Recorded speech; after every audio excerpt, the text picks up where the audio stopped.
France Bleu Lorraine. France Bleu.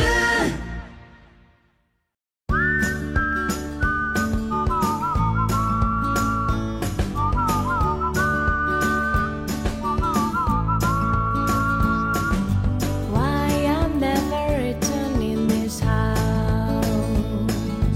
Many of my memories are inside. Where are the birds and the song they left for another life? Bonjour et bienvenue dans ce nouveau numéro du magazine Sur ma route. Mon invité cette semaine est Pierre Bram. Alors Pierre Bram, les collégiens de Mendès France à Voipy le connaissent très bien puisqu'il a enseigné là plus de 30 ans, mais c'est surtout un des meilleurs historiens de la région. Il fait de la recherche, il écrit, il enseigne, il fait des conférences. Il a créé le Salon du Livre de l'Histoire, créé aussi une société d'histoire, et il est le président honoraire de l'Académie nationale de Metz. Voilà, nous irons en balade à Voipy, là où il habite. Nous serons à la cascade d'Agobert, puis près du lycée Mendès France. Et puis, nous viendrons ensuite à Metz. Nous irons visiter cette Académie nationale de Metz. Et nous terminerons ici, à la librairie Autour du Monde. On est au cœur de Metz, une librairie indépendante, chez Anne-Marie Carlier. Je vais rejoindre mon invité pour l'heure à Voipy.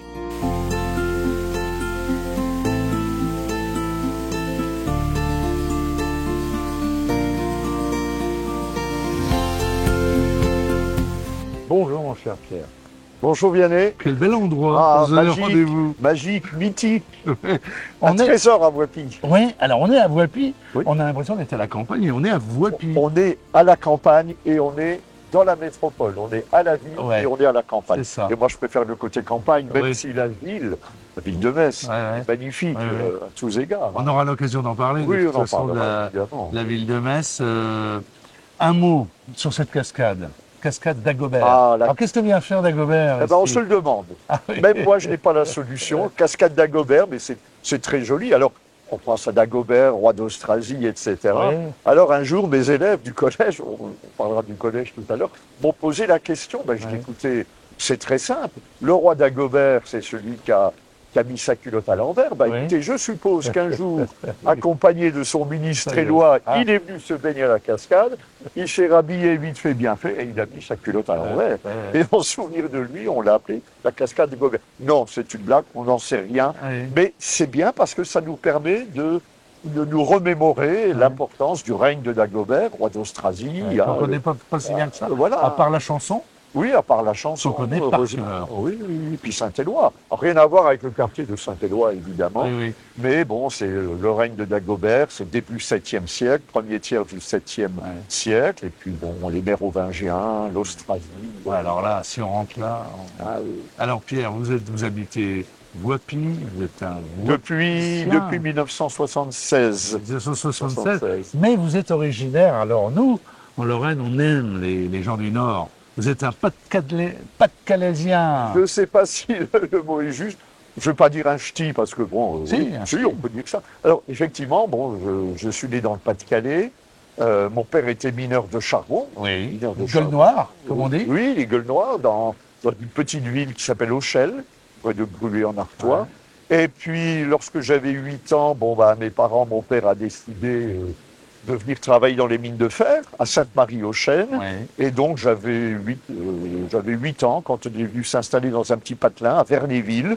Ensuite, à Sainte-Marie-aux-Chênes. Ouais, tout près, hein, Tout c'est à près, côté. oui, Hein. oui, oui. Et puis, bon, j'ai rencontré mon épouse à Sainte-Marie-aux-Chênes. D'accord. Voilà, on a fait nos études, on s'est mariés, on s'est installé là, on a eu 2 enfants. D'accord. Nous avons 4 petits-enfants adorables qui viennent jouer ici. Mais parce Près de la cascade, ils adorent ça. Ici, justement, on le dit, hein, c'est pour les gens qui nous regardent, c'est un lieu public, c'est vraiment Oui, magnifique. c'est un lieu public, c'est C'est je dirais, c'est reposant. un lieu mythique, qui peut inspirer. Oui. Voilà, loin du bruit, sauf le bruit de la cascade, voilà. Et C'est- puis, il y a- C'est un des lieux où vous vous ressourcez, vous, Pierre. oui, alors j'adore y venir, pas seul, sauf rarement, mais j'adore venir avec mes enfants quand ils étaient petits, mes petits-enfants, Ouais. mes 2 petites filles alsaciennes il y a encore 15 jours, et ce qu'ils adorent, c'est aller touiller un Ouais. peu plus haut dans le petit ruisselet qui provient d'une source d'eau ferrugineuse. D'accord. Hein, on parlait de Bourville Ah tout ouais, à l'heure. ouais, ouais. Et ils adorent soit faire un barrage. Ouais. Alors il me dit, bien papy, est-ce qu'on peut faire un nuage? Ouais. Alors le nuage d'eau ferrugineuse, c'est adorable, ils adorent ça. Un mot sur Voipy, que vous connaissez très bien. C'est difficile parfois d'être une ville dans la banlieue d'une grande ville. Elle a peut-être parfois plus de mal à exister, alors qu'il y a plein de choses à Voipy. Oui, il y a oui, plein oui. de choses. Alors il faut d'abord savoir que Voipy était un tout petit village. Au Ouais. moment de la Révolution française, Mhm. il y avait à peu près 600 habitants. Au moment de la guerre de 70, 1000 habitants. Au lendemain de la Deuxième Guerre mondiale, 2000, 3000 habitants. Et ça a explosé avec l'urbanisation Ouais. des années 60, construction du quartier de Saint-Éloi, sur des terrains appartenant à la ville de Metz. C'est une opération Messine. Ensuite, ça a été transféré à Voipy. Boileau-Prégénie, le quartier du Roi, c'est devenu une ville qui a très vite, je ne vais pas dire explosé, mais à un moment donné, on avait 12, 13 000 habitants. Ensuite, ça s'est stabilisé. Et là, Voipy, c'est quand même une ville de 15 000 habitants Ouais, c'est qui impressionnant. est restée, Mhm. et là, ça a été une erreur à mon avis, qui est restée longtemps, je vais être méchant, une sorte de village d'irréductible par rapport à la Ouais. CA2M, etc. CA2M, c'est la communauté d'agglomération. Oui, Hein, on voilà, précise. qui est devenue métropole, Mm. métropole, Ouais, etc. ouais. Et puis, bon, bah, maintenant, Voipy fait partie à part entière de l'Eurométropole, et c'est une excellente chose. Bon, et c'est vrai que l'histoire de Voipy est une histoire passionnante. Je m'y suis plongé. Et la Cascade et d'autres lieux Ouais. ne sont pas étrangers à l'inspiration, À votre parcours d'historien, à mon parcours d'historien. hein. vous avez vu comment on a géré la transition parfaitement. Parce que Exactement. tout votre parcours d'historien, on va l'évoquer. On va l'évoquer. On oui. va faire un tour dans l'établissement, le collège Pierre Mendès France où vous avez enseigné. Où j'ai enseigné pendant 31 ans. 31 Dans la même salle de classe. Ouais, c'est vrai. La 211, Ah ouais, ouais. c'est pas gravé sur ma main.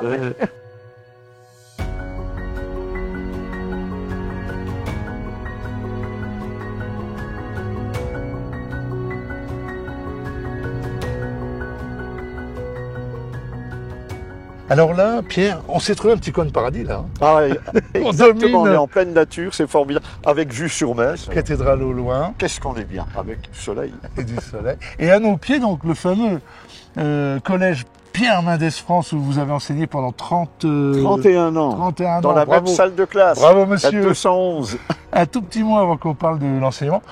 Quand on s'est garé, là, j'ai vu, on était rue Jean Lorrain. Rue Jean-Laurent. Jean Lorrain, c'est un personnage C'est une aussi. référence Ouais, à gauche. Hein. ouais, ouais. Et Jean Lorrain. Vous l'avez connu, vous? Oui, j'ai connu Jean Lorrain parce que j'ai eu, quand j'avais une vingtaine d'années, j'ai adhéré au Parti Socialiste, Ouais, ouais. après le congrès d'Épinay, etc. J'y suis resté 2-3 ans. Et j'ai connu Jean Lorrain et il avait créé une commission formation pour les militants. Et moi, je me suis tout de suite senti fait pour travailler avec lui et on a fait des stages à Vigy. Il m'avait demandé de faire des petites conférences sur l'histoire du socialisme en France. Ah ouais. Et puis, c'est quelqu'un que j'appréciais beaucoup. C'était un humaniste, Ah oui. c'était un vrai homme de gauche, Mmh. et le cœur sur la main. Et puis, bon, il avait un esprit, bon, c'est un peu utopiste. Un peu rêveur, ouais. Parce qu'il faut savoir que l'origine du socialisme en France, c'est ce qu'on appelait le socialisme utopique. Utopique. Utopique, les Saint-Simoniens, etc. Mmh. Et il était un peu de cette... Mais il était ancré dans ses Mm. convictions, il a fait de la politique. Et j'ai été reconnaissant à François Gaudidier, qui était à l'époque Ouais. maire de De Voipy, Voipy, oui. d'avoir nommé cette rue. Ouais, ouais. Avant, c'était le chemin du collège. D'accord. Ouais. Mais rue Jean Lorrain, C'est un c'était beau très geste. bien. C'est un très beau geste. C'est un beau geste. Jean Lorrain, on le rappelle, qui a été Oui, oui, oui. ministre dans le premier gouvernement de Pierre Mauroy. Ministre des anciens combattants. Ministre des anciens combattants, ouais.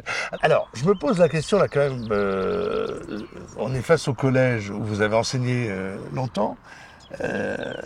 Comment on intéresse ces jeunes? Parce qu'ils sont à une époque, quand même, qui est compliquée au collège. Ils sont quoi, entre 10 et 15 ans? Comment on les intéresse à l'histoire? C'est vrai que c'est une période un petit peu compliquée. Il y a pas plein de choses qui se passent. Bon, on va pas rentrer dans le détail. Mais c'est vrai que le rôle du prof d'histoire, c'est de leur apprendre des repères historiques, géographiques, apprendre à réfléchir sur un document, à observer. Mais ça ne peut se faire qu'avec, au départ, un intérêt.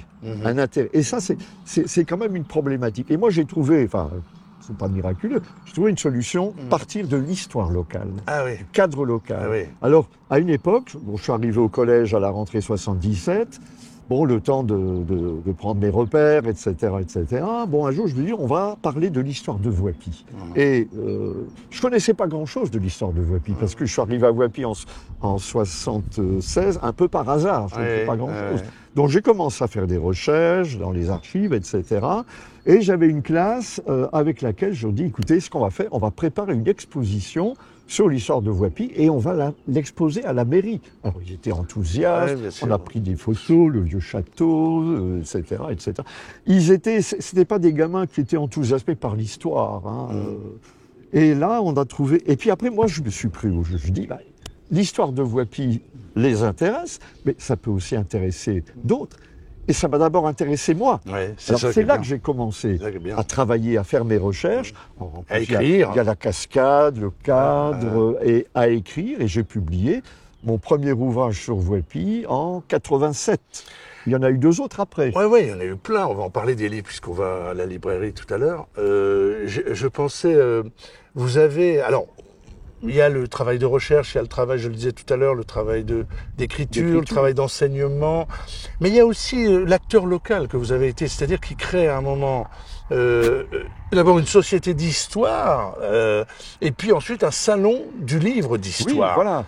La démarche est la même, c'est-à-dire c'est que le plus grand nombre puisse accéder aux faits historiques. Alors, je vous disais, mon premier livre sur Voipy a été publié en 1987. Il a bien marché, il a eu du succès. Et je me suis dit, il ne faut pas s'arrêter là. Alors, je pensais bien sûr écrire la suite, puisque le premier s'arrête en 1870.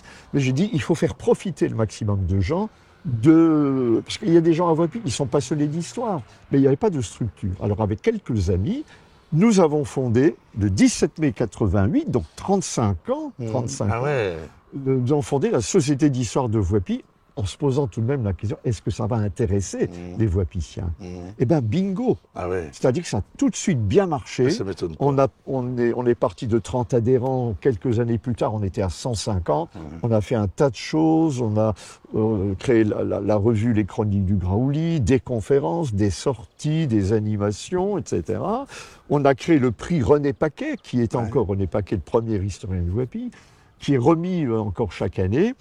Et puis, en 2003, alors avec François Gaudidier, qui était maire de Voipy depuis 2 ans, on a créé, c'est lui qui a pris l'initiative, il faut rendre à César ce qui est à César, on a créé le Salon du livre d'histoire Oui. de Voipy, Ouais, qui est un qui bon a rendez-vous. tout de suite marché. Ouais, ouais, qui est très, Et là, très- cette année, il y a un alignement des planètes, 35 ans Société d'Histoire, 20 ans Salon du Livre de Voipy, et ce salon marche toujours. On a eu des grands noms qui sont venus Ouais, comme bien sûr. parrains, Marc Ferraud, etc., etc.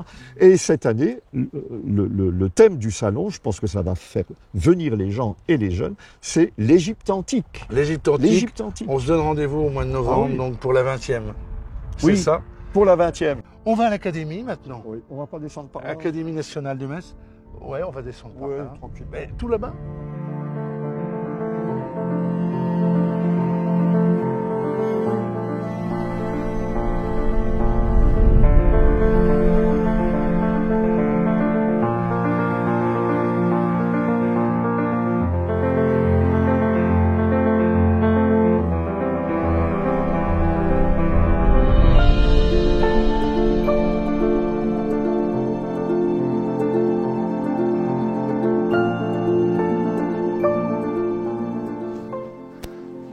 Là, on est dans la salle plénière, on dit ça, Oui, de dans la salle l'Académie des séances, nationale. la salle des séances de l'Académie nationale de Metz, où nous nous réunissons une fois par mois en séance, voilà, entre le mois d'octobre et le mois de juin.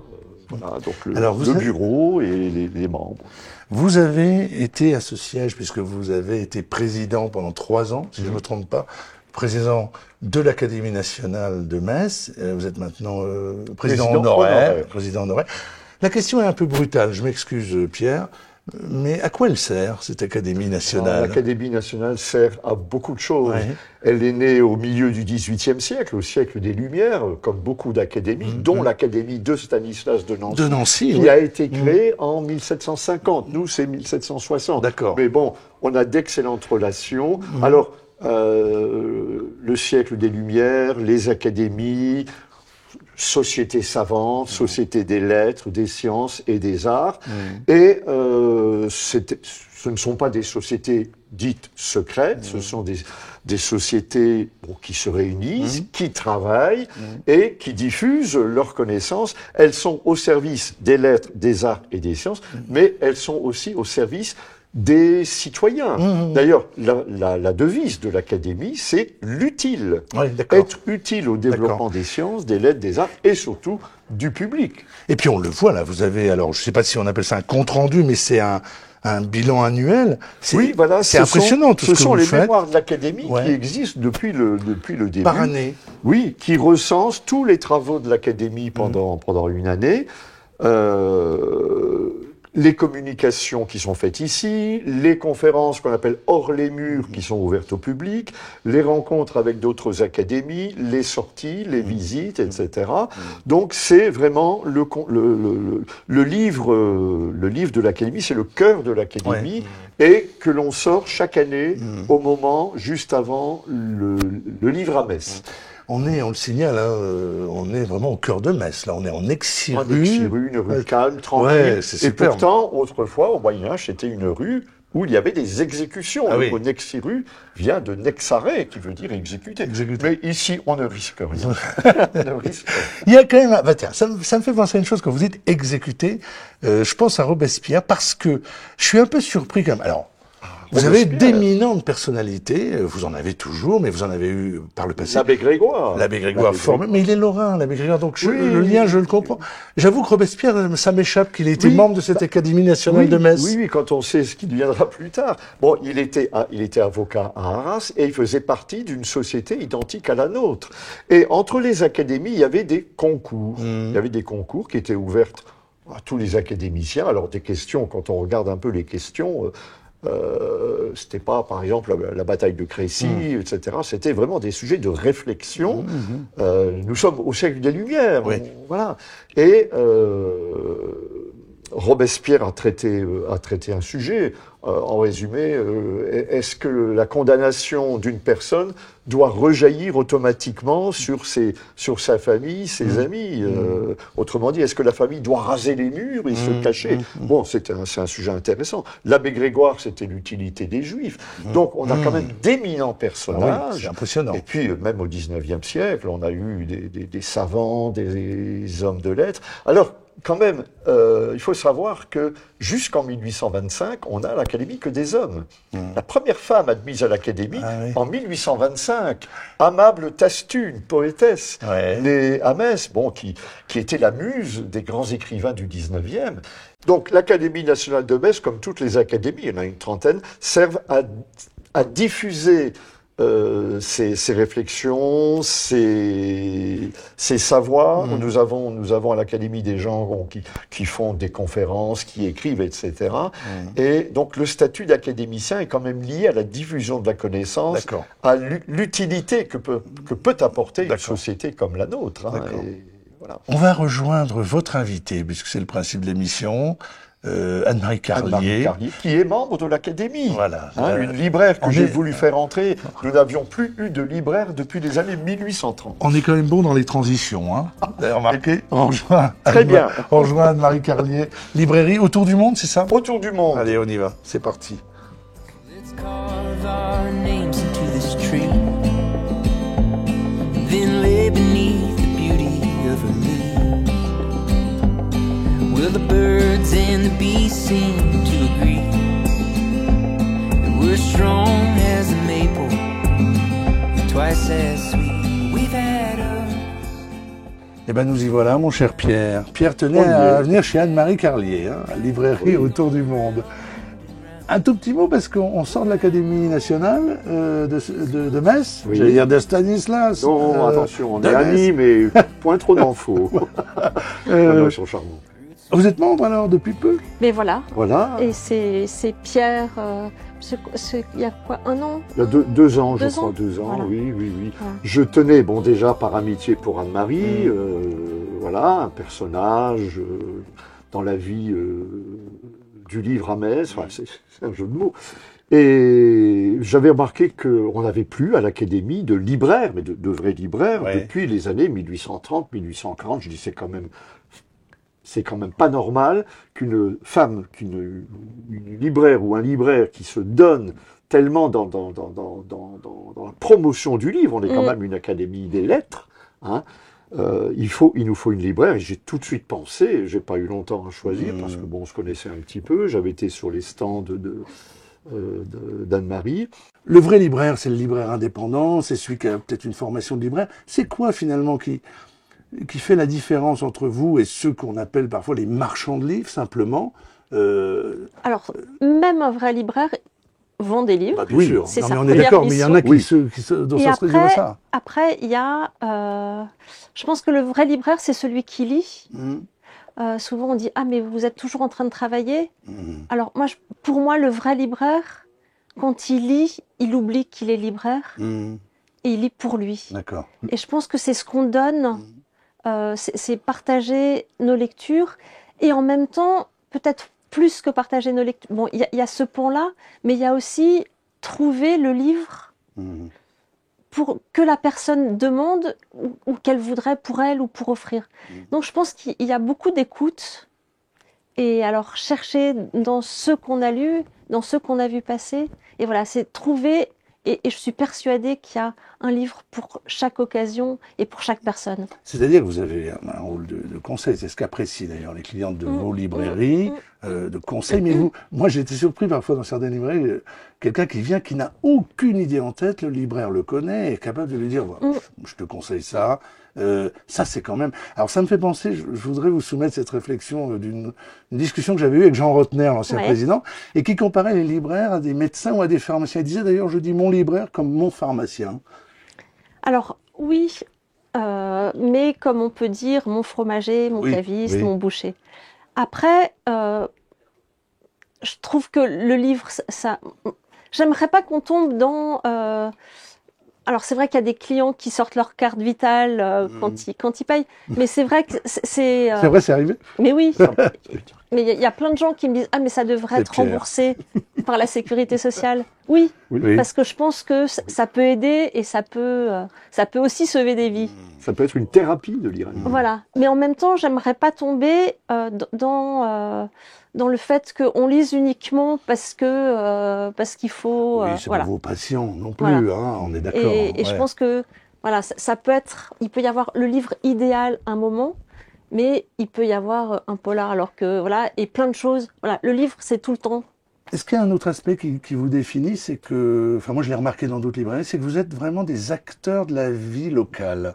On vous voit vraiment... Alors, dernièrement, vous avez vu au livre à Metz, mais dans plein d'autres choses. C'est ça aussi qui vous différencie, je pense. Hier, j'étais au club avec les livres de Pasolini, parce qu'il y avait 2 films. Voilà. La veille, j'étais à l'espace Bernard-Marie Coltès, parce qu'il y avait aussi avec le Festival Passage. Et il y a quelqu'un qui me dit, mais vous êtes partout. Et c'est vrai que je trouve qu'il y a certaines personnes qui ne vont pas dans les librairies parce que ça fait des fois un peu peur. C'est vrai. Et que voilà, c'est un seuil à franchir. Et c'est pour ça que pour moi, le libraire, il doit aller un peu partout. Mais alors, Pierre, vous avez écrit un bouquin sur les librairies indépendantes. Oui. Bon, j'ai publié 5 romans. Le 6e va bientôt arriver. Et c'était un roman, justement, c'était une période où on parlait beaucoup des libraires indépendants qui avaient du mal contre les géants, etc., que je ne nommerai pas. Et plusieurs, même en Moselle, s'étaient cassé la figure, malheureusement. Bien et j'ai dit, mais c'est libraire indépendant. Comme vient de dire Anne-Marie, ce sont des gens qui ont un rôle important, le livre, comme thérapie, comme ressourcement, etc. La connaissance. La connaissance. Et ces libraires indépendants, il faut les soutenir. Anne-Marie, il y a juste un dernier mot, parce que l'heure avance et on va être obligé de boucler l'émission. On le signale, vous êtes au cœur de Metz, vraiment, près de la rue de la Chèvre. C'est vraiment un superbe quartier. Cœur du centre historique, c'est super, vraiment, avec des facilités de parking, faut le dire, parce que c'est parfois ça qui nous rebute à venir en centre-ville. Juste un dernier petit mot. Les libraires, évidemment, ont des milliers et des milliers de suggestions à faire, mais est-ce que ça vous arrive parfois de dire, tiens, celui-là, il n'a pas marché, parce que vous avez les chiffres, j'imagine, j'ai envie de le défendre plus que d'autres? C'est vrai qu'il y a des livres qu'on a beaucoup aimés, et en même temps, on se dit, à qui je vais pouvoir le conseiller? Et alors, des fois, il y a des relais presse qui passent aussi, qui facilitent quand c'est des livres pas faciles. Et après, il y en a où on se remet plutôt en question à se dire, tiens, mais j'arrive pas à en parler. Ah oui. Et ça, c'est le cas de ce dernier, c'est un des derniers livres de Heureuse Juan nouvelle Marcé. sur avion en papier. Voilà. Et c'est une histoire fabuleuse. Juan Marcé, c'est un Catalan qui écrit en espagnol, qui est mort il y a quelques temps, et fabuleux raconteur d'histoire. Et là, c'est l'histoire d'une vieille femme dans un immeuble à Barcelone qui va avoir des liens avec un petit gamin de l'immeuble qui lui demande d'aller ramasser, parce qu'elle les fait tomber, des oiseaux en papier qu'elle fabrique et elle met des petits mots. Et ça va être toute l'histoire de cette femme, de ses liens avec ce gamin qui en même temps sous-traite. Enfin voilà, il y a plein de choses dans cet immeuble et dans cette rue. Et on comprend à la fin tout son parcours et ses pertes de mémoire et la grande histoire qui rattrape le tout. Et c'est vraiment en même temps un petit côté naïf, en même temps très profond. Et voilà, mais je pense que je ne sais pas bien en parler. Bah, donc, si. je Et vais, puis, je il J'en vais avais faut, tellement bien parlé que je vais vous l'acheter. Et voilà, Pierre va l'acheter. Ah oui. Et puis il faut être un peu naïf. On est dans une société qui n'est pas assez naïve, qui se méfie de tout, tout le temps, et ça finit par plomber l'ambiance, finalement. Un dernier petit mot, parce que les livres de la fille de Pierre, Anne-Cécile... Non, Anne-Sophie. Anne-Sophie, j'étais pas loin quand même. Non. Là, j'en ai plus. Mais elle a bien marché, Ah oui, tout elle à a fait. cartonné. Hein. Mais d'ailleurs, respirer en poche et depuis. Ouais. Ah oui, depuis Respire, oui, longtemps, ça a été un voilà, succès, ouais. je ne vais pas dire mondial, mais Ouais. bon... Pas 17 langues, traduit quand même. dans Oui, 17 langues. ans, ça a été... Adapté bon, au cinéma. adapté par Mélanie Laurent. Très belle comédienne Oui. et comédien, super. Bon, elle a fait d'autres ouvrages qui ont un peu moins marché, mais elle continue d'écrire. Elle continue. Ouais, c'est bien. Et c'est vrai qu'elle continue à être demandée. Les Oui. gens savent Oui, quand elle en oui, publie un. oui. Ben, elle travaille, elle a des publications en vue. Ah, Je vais pas vous demander, parce que je connais la réponse, je vais pas vous demander si vous êtes fier, mais évidemment que oui, vous Oui. êtes très fier. Comme tout père, comme Voilà. tout parent avec mon épouse, dont l'enfant, comme mes parents étaient fiers quand j'ai soutenu ma thèse de Ouais. doctorat, quand j'ai publié mon premier livre, c'est normal. Bon, ceci dit, ça reste bon. Après, ce sont ces filles, mes deux petites filles qui avancent, qui sont adorables. Hein. J'en parlais à la cascade, Ouais. voilà. Mais ils font leur chemin, et puis nous, on poursuit sur notre route, sur ma route, Voilà. sur notre route. Et bon, moi, je suis content. Eh bien, la boucle est bouclée, parce qu'on a démarré avec vos petites filles à la cascade et on termine avec vos ouais. petites filles et votre fille en librairie. On a avec fait le tour Anne-Marie. du monde. Un grand merci, Pierre, pour cette Merci, belle balade merci, Vianney. à Voipy et à merci Metz. à- Et merci, Anne-Marie, Merci à vous. de votre accueil. Et allez dans les librairies indépendantes. Voilà. Voilà.